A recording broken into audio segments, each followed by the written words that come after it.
And yes, here I am. Yesterday I can see it on my face, I already lost 5 grams. Definitely working. Losing weight definitely working. I can see it on my face, it's very smooth. Oh. Oh. Oh. Oh. Oh. Oh. Most mondja ezt. Oh. Ja, nem jó. Oh. Hogy? Oh. Na, várjál, megfordítom neked. Mr. Spielberg has caused a little trouble. Now, Mr. Spielberg back to the track. So, as you guys can see over there, this is where we're gonna go today, by car and by train. But it's just absolutely spectacular, beautiful, like I said, in every moment. Huh? So, we're gonna have a little breakfast now, and then we're gonna head on and continue our adventure. Várjál, mert most ránagyítok az útra, nem menj bele. Akkor a fejed lesz, mint egy ház. Jó. Oké.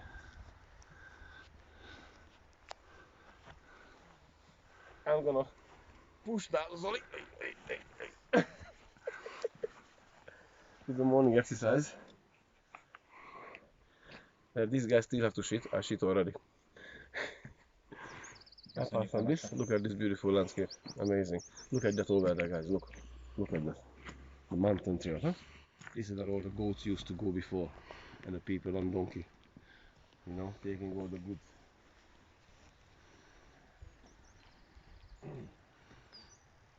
So, why don't you go run up there and then come back before breakfast?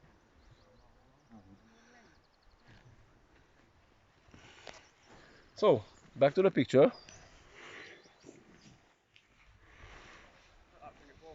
Let me show you. Let me show you. Yeah. Come closer. Look at this rock formation. Millions of years of erosion, eruption. Sorry, no sound. Absolutely amazing. I'm sitting here a million of years of history. Guys, this is truly amazing. If you want to have actually a beautiful place, my face is there.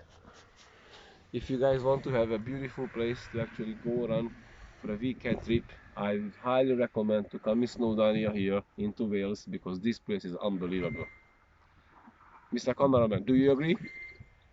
Yes? Yes. Absolutely good. I'll see you all later. No. Guys, we stopped in an off-road. The GPS is taking us somewhere. We got a little waterfall, a bridge. It's full of moss and paffrine. You know, guys, paffrine. And then look at this. Wow, looks really beautiful, huh?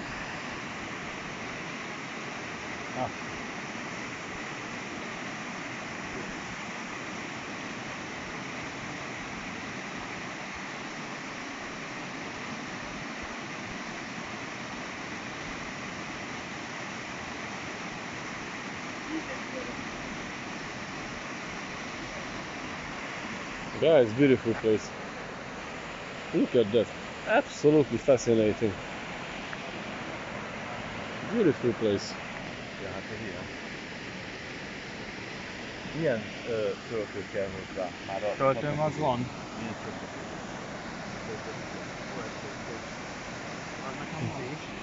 Very nice place, guys. So this is, we actually just stopped here for a second just to have a look, and then we are going further down now. So Mindjárt megnézem, hogy ez a lépcső hol vissza.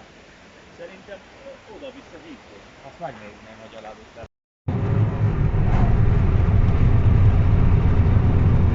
So guys, we are back on the road. Very soon, we got 5 minutes and we are actually there in Zip World. We really don't know what actually waiting for us there. We don't know what to expect, but we're gonna have a look. And then later on, during the afternoon, we're gonna head back to the same way to get our tram to go into the highest mountain in Wales, Snowdonia, for 1085 meters. That's the plan for today so far. Zoli Aka, Railwayman, Mr. Schumacher, Nigel Mansell, Zoli hátul. Hello Zoli! So we are going there and then we're gonna actually check in from there again. Give you a little report what's happening. Orof. We learned a new Welsh word today, guys. Orof means slow. That's what it means. The mountain, the hillside, the roads, the sheeps everywhere. You guys were right. There are more sheeps in England, more sheeps in Wales than people, huh? Same like New Zealand, huh? Kiwiland. Look at that beautiful, absolutely amazing one. Oh my god. Guys, come to Wales. Visit Wales.com. Unbelievable. Unbelievable. The whole place is just like you are in a different planet.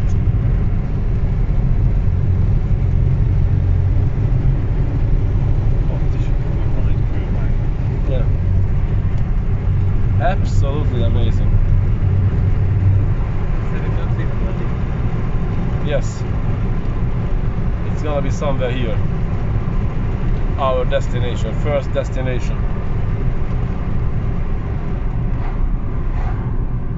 Slate. That's the Welsh slate mine. Wow. So there's a slate mine in here. That's what they're doing. Slate mining. Alright guys, see you soon. So guys, we're going on a deep mine tour. Hello. How are you? Oh good, eh? Who's gonna be the driver? Who's gonna be the driver? Nobody? Okay, great. You're walking. Oh yeah? The brake is on the right side, okay? Okay. Okay. Lovely. Cool. Fantastic. Don't try and change gear when you're going downhill. Fantastic. So this is what we're gonna do, huh? Deep mine tour in Zip World. Right now. Where do you guys come from? Well, we come from Nottingham, but originally we are Hungarians. Oh, right, okay. Have you been into a mine before? No. First time, yeah. Yeah. Yeah. Are you claustrophobic? No. Scared of the dark? No. Have you brought your candles? No. Somebody told us that there's a very nice strip club in down there. There's a Strip club.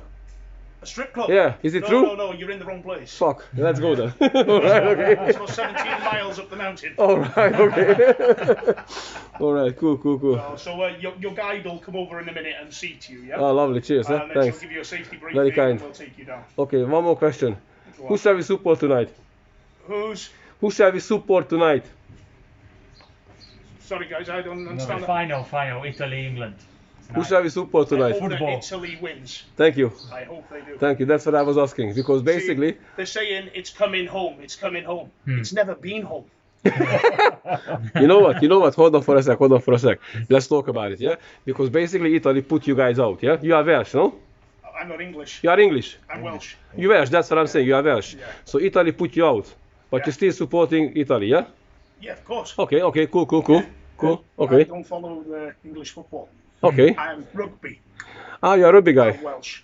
Oh, yeah, we know that you are Welsh. Yeah. Okay, lovely. Cool.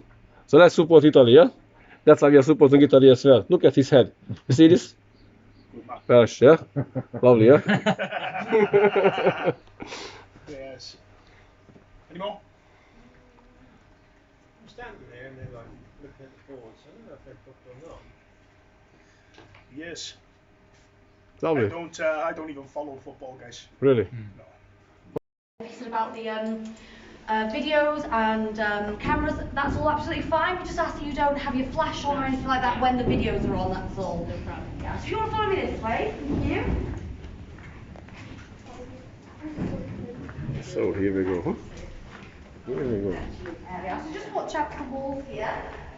And if you wouldn't mind coming over to flag number 1, just over there. Thank you. Sit. There we are. And you guys, if you want to come here, you guys. That's it. Okay, if at any point it looks like I'm playing on my phone, I'm really not. This is just how we control the lights. I'm not here texting. So, where are you guys from? We're Northern Ireland. Northern Ireland? Oh my gosh, that's lovely. Oh, that's why you got a great accent. And you guys are from Hungary, is it? Yes, we are. Yes, that's it. So, obviously, well, you know a couple of things about Wales as you come here on holiday. You know, we're famous for a couple of little bits, like sheep, really. That's one of the main ones. But it's not the only thing. We're also famous for this stuff. Might sound like a silly question, but can anyone tell me what this is? Slate. Exactly, that's exactly it. Sometimes people book this tour on a whim and they don't actually know what we're here for. So we're here because of slate mining. So this slate is incredibly old. It's actually 450 to 500 million years old, and it's formed during what's known as the Ordovician period.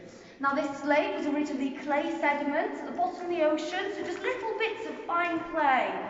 This clay mixed in with all sorts of things, and minerals and things like sand, and then something called metamorphic conditions happened to the clay. All metamorphic conditions is lots of pressure and lots of heat. Does anyone know what might have caused lots of heat 500 million years ago? Volcano. Yes, that's exactly it. Yep, volcanoes. So, volcanic eruptions occurred, and that actually created the slate we have today. And I like slate so much because, one, I think anything created by a volcano is pretty cool. Do you like volcanoes? Yes. Yeah, Far away. So, anything created by a volcano is cool, I think. But also, you can read slate like it's the pages of a history book. You can see here we have thousands of layers all on top of each other, and that's what makes slate so good at being roofing tiles. So each layer is like a page of a history book. Each page was created by a new volcanic eruption. So 500 million years ago, the first volcanic eruption occurred, and that's what created the first page. Tell the tale with a little more accuracy.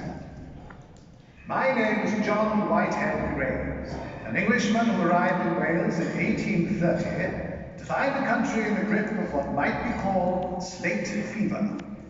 Instead of tempestuous sweating or shivers in the night, this fever engendered a glorious sickness that, if attended to carefully, could result in a most marvellous bulging of the pulse. Here was slate of such fine quality that all the citizens of the world were crying out for a Welsh slate roof above its head. I was convinced that deep beneath Llywelyn I would find the marvellous substance, and in huge quantities. So in 1846, I availed myself of the lease on the land above our heads and hired a gang of local men to dig and dig and dig again. Alas, it took 3 long years, and I eventually ran out of funds. Though I was blessed that my men had dug on with no payment other than the promise of eventual work. And in 1849, I did find what I had been searching for. The Babyonic old vein of finest slate. I could hardly have been more thankful if I had found the Holy Grail itself. And now, 7 years later, this slate is truly the source of my fortune. So that was Mr. Greaves, and he's the manager, or was the manager, of this mine. And although I think his life is very interesting, it's not a patch on the lives of the miners themselves. So we're going to learn a lot more about them today. So before we go into the next chamber, you can see that we have a Victorian staircase right here. It's very old and very delicate, so when we go up it, if you break anything, you do have to pay for it. I'm only joking. We're going to go through this tunnel. I need everybody who's taller than me, which is most people, to mind their heads. And please watch out for the puddles. If you'd like load wagons like this, full of slate. And this slate was actually the waste slate.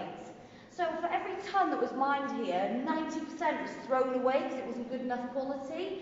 So that's what all those slag heaps are of waste slate you can see on the mountains on your way to the Plain of Stiniog. All of that has come from underground. So at 12, you were really considered a man or a... Mr. Graves down here working one of my shifts. 7 years I've been scratching around in this dirt. Ever since we found the slate in 1849. I'm 30 years old now, and I've gazed into more darkness than light. All to feed my family, and especially to keep our Thomas alive. And there are hundreds of men all working away down here. So where do I get so lonely? You are still down here, aren't you, boys?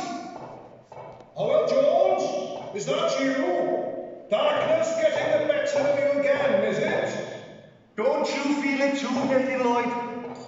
Doesn't it seem to hollow out your soul? Now you mention it, I do sometimes get a strange feeling deep down inside, though it's usually after I've eaten a bowl of my wife's swamp scouse, if I'm honest with you. A big belch usually does the trick. You should be careful what you say down here, Getty. You're married to my sister, remember? And I know how she'd react if one of these lads told her what you said. Oh no, you wouldn't do that now, would you, lads? Oh, no chance. Well, they might not, but maybe our Marion will let it slip. He is your nephew, after all. He would never do that. Marion, are you there, boy? Yes, I'm here. I'm sorting the wagon slate. I want to ask you a question, Marion. Would you ever tell your aunt the things we men talk about? Of course not. When I was first old enough to work in the mine, 8 years old I suppose, he told me that sometimes the men go away the secrets and I should keep my lips sealed. It was all part of helping me get used to the ways of the mine. You shouldn't have to get used to it, son. The drudgery, the stench. It's no place for a 12-year-old boy like you. Oh, it's no place for any of us, man. But we earn a living, don't we? You, me, and young Marion here. Maybe so. But it's no paradise. Oh, is that your hollow soul talking again, Howard? Perhaps you're just hungry. Speaking of which, it's lunchtime, boys! Oh, I need some food, my baby. Oh, thank God! I'm starving. So you probably noticed that Howell, Gethin and Marion were all related, and that was very typical for a group of miners here at Llanfairpwll. You'd usually come here in a family group, possibly a group of friends, but usually be a family of maybe father, brother, nephew and son, that sort of thing. So two men would come to work underground as the rockmen, that's what Howell and Gethin were doing. They would be mining the slate, then they would take the slate and load it onto wagons exactly like this, using an A-frame and a derrick. Then this slate would be taken on these wagons using tracks like this through the tunnels and actually be taken to where we came down from the train today. Then the slate would be taken up towards the winch house where we started off. And we have it in many other cabins here at Llanfairpwll. And that's something to do with the constant cold temperature and the constant low air pressure down here. It does something very nice to the salt crystals and it basically. But I like to stop here so you can all see this Victorian air compressor. Now this air compressor here, you can actually see the pipes run all the way up into different chambers. So it's worth noting, we will be talking about that later on, so just so you know what it looks like.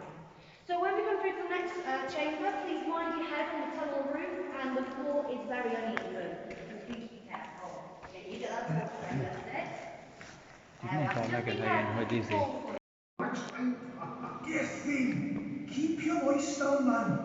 I don't want every miner in Llanfairpwll talking about my mountainous nether regions. Oh, don't be so prim and proper. It's not as though there are ladies present.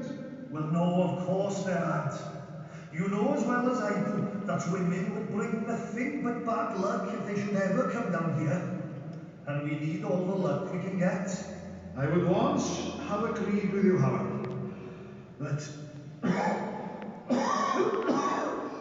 my lungs are getting so bad now.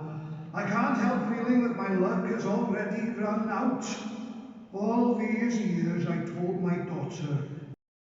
They were also highly religious people. On a Sunday they'd go to church up to 3 times. And what church you went to was very important. It could really affect your social standing. For example, if you went to the same church as your steward, your boss, maybe you could slip him a few pennies and bribe him into giving you a better quality chamber with better quality slates. Also, church was the only place where most people would get a formal education. So men, women and children were all invited to learn how to read and write at church. So it was incredibly important to lots of people. So back to the cabin. At the caravans, not only did they have discussions, they also used it as a place of creativity. In the caravan, they would hold something called an Eisteddfod. So an Eisteddfod is a Welsh singing competition, and they're still very important in our culture today. So mini Eisteddfods would be held here. 250 here at Llachwedd. Llachwedd Slate Mines consists of 250 chambers, 16 levels, all connected by 25 miles of tunnel. And every single chamber here was created using gunpowder and a drill. And you can actually see on the walls all these drill marks. There are thousands of them on every single cabin that we go into today. And you'll actually notice these drill marks in this cabin are quite rough. And that's because they were created using a handheld drill called a jumper. Now, it was called a jumper because sometimes if you hit it into the rock face too hard, it would jump straight back out at you. And so you'll see some drill marks that were created by air compressed and water compressed drills later on, and they're much smoother, so you can really see the difference. So I'll show you how a jumper was used now. Just get my gloves on because it's a little bit rusty. So remember, all these tools were over 100 years old, easily. So what the men would do, they would take the jumper and they would hit it into the rock face and then twist their elbow at the same time, creating a drilling motion. And they do this by candlelight. Now, candles were very expensive. They were made out of whale blubber.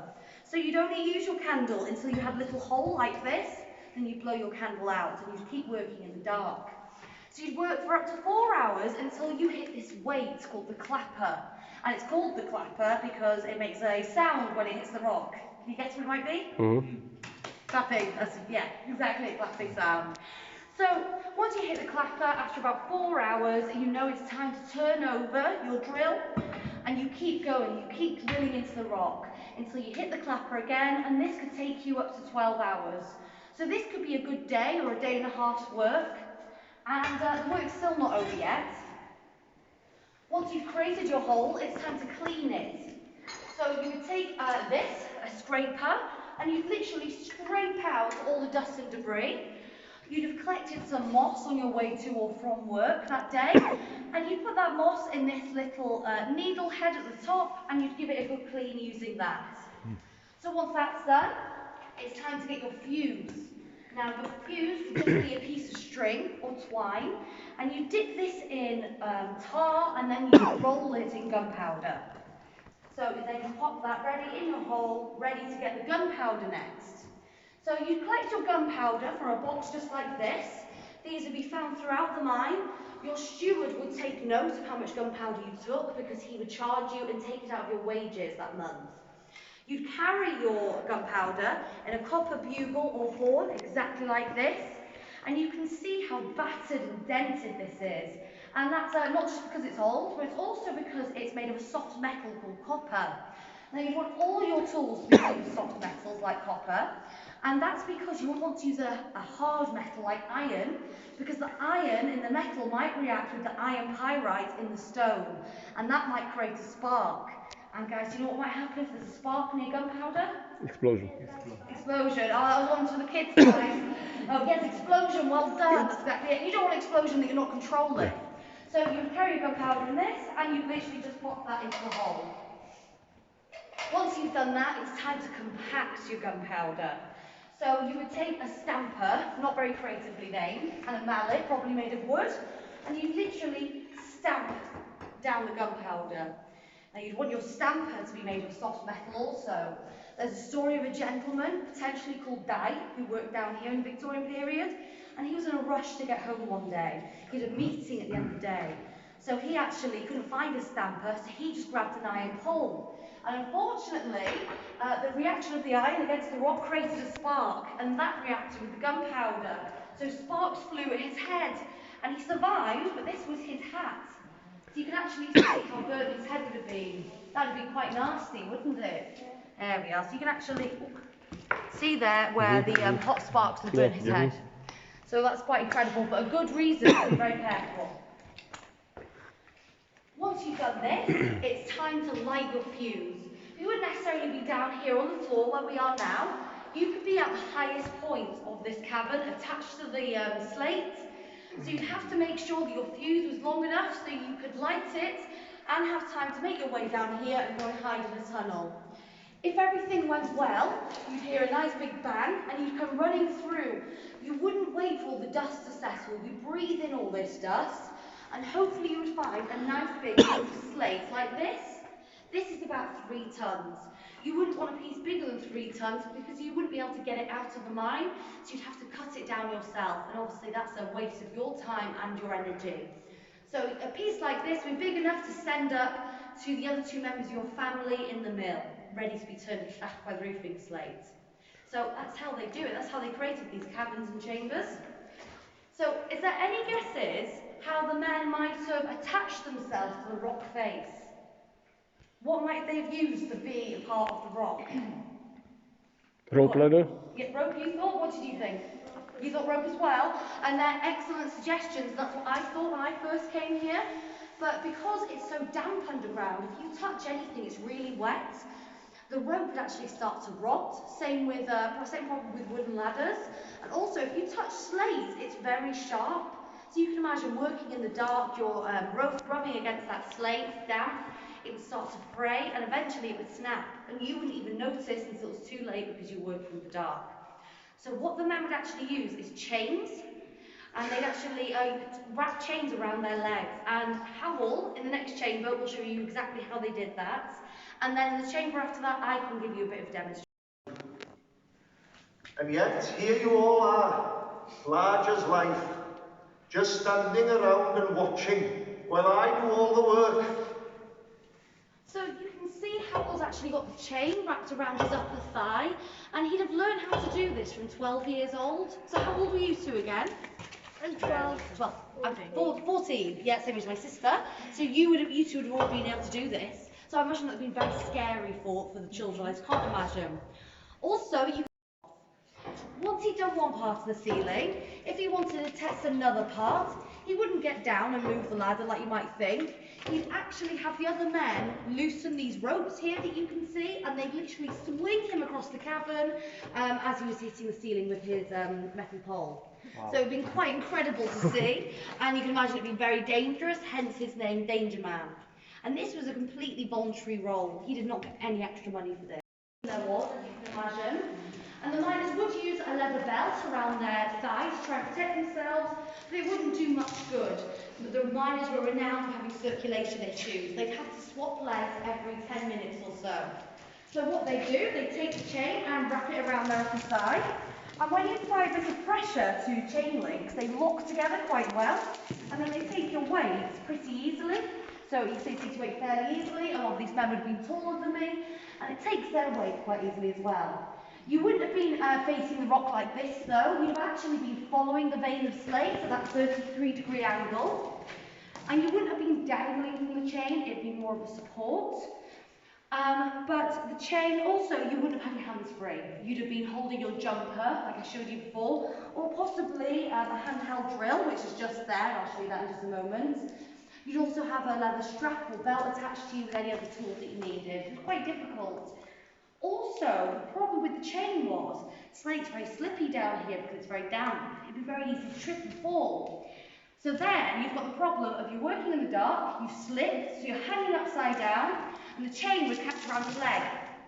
And you can imagine it would pull with quite a lot of force, and that would actually usually dislocate your hip or your knee, possibly your ankle.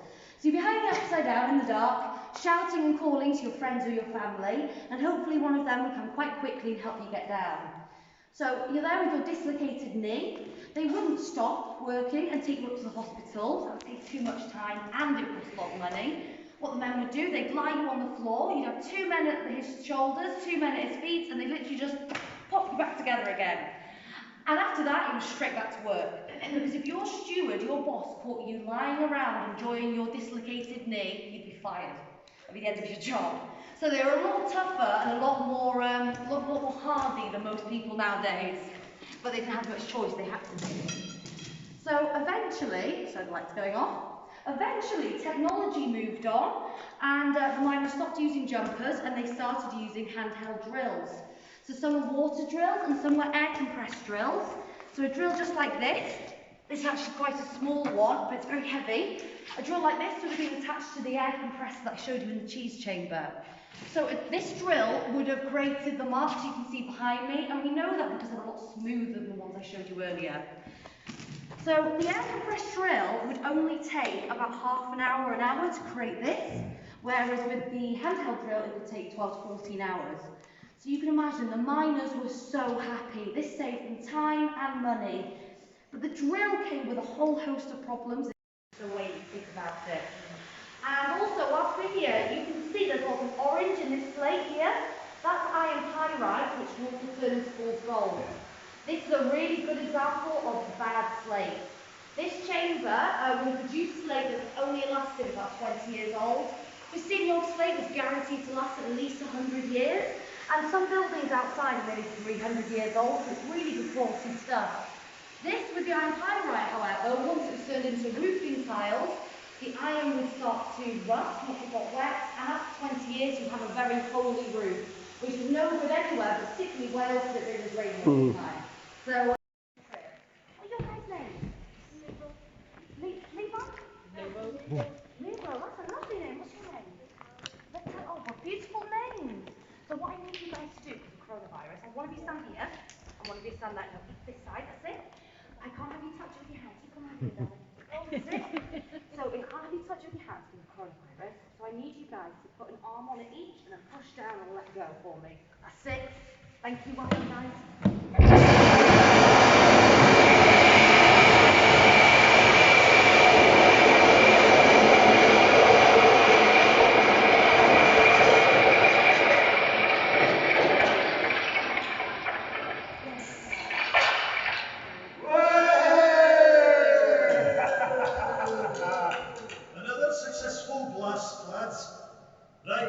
Let's get this slate moved out. And remember, watch out for those wagons. Can I help, Father? Of course you can, son. The splinters will be waiting up on the surface, and remember, we won't get paid until this lot has been split into wonderful Llachwedd slate.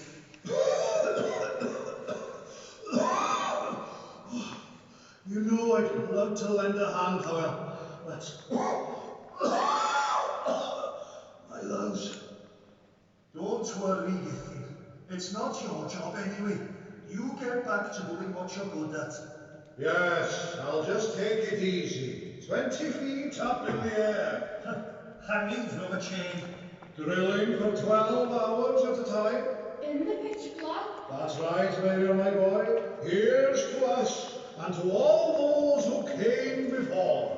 And all those miners who come after us. And that's on us too. Because after all, we're slate miners. And slate mining is the best job in the world.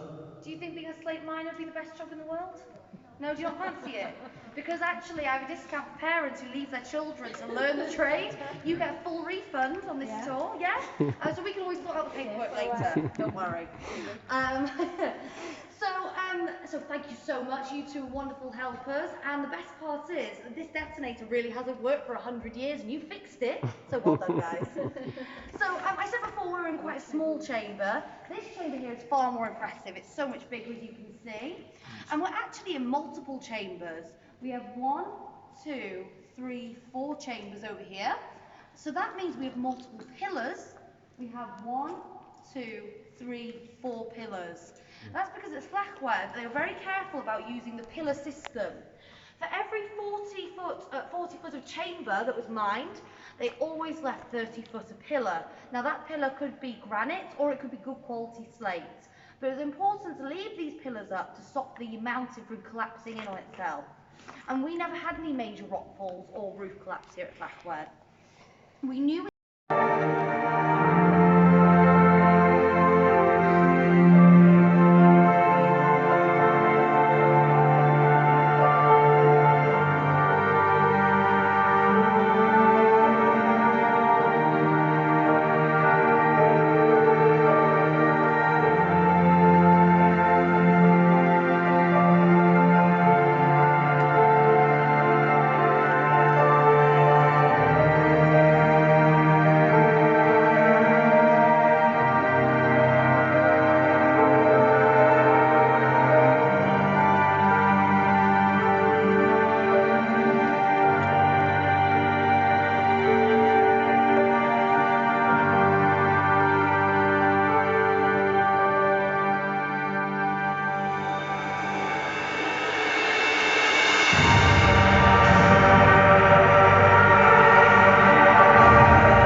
Igen, köszönjük. Getting ready. Most itt semmi.